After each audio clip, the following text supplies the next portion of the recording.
अस्सलामुअलैकुम, Jawad Hafeez, stock market expert, business consultant, motivational speaker, एक और वीडियो में आपके साथ।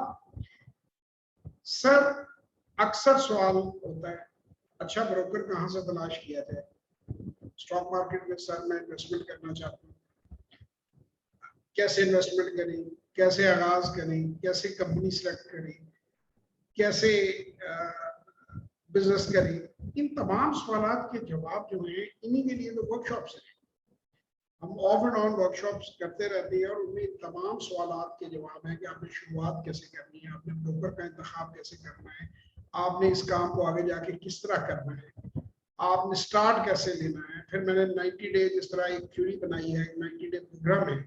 तो अगर आप इन चीज़ों को जानना चाहती हैं, इन चीज़ों को समझना चाहती हैं, तो उसके लिए आपको वर्कशॉप या वन ऑन वन सेशन में आना पड़ेगा। कोई ऐसा तरीका नहीं है कि सोशल मीडिया के जरिए आपको एजुकेट कर दिया जाए। वहाँ पे बहुत सी बातें होती हैं, आपके बहुत से सवाल होती हैं और मेरे जवाब होते हैं। इंशाअल्लाह ताला किसी सेशन में, किसी वर्कशॉप में आपसे मुलाकात होगी। तब तक के लिए यस।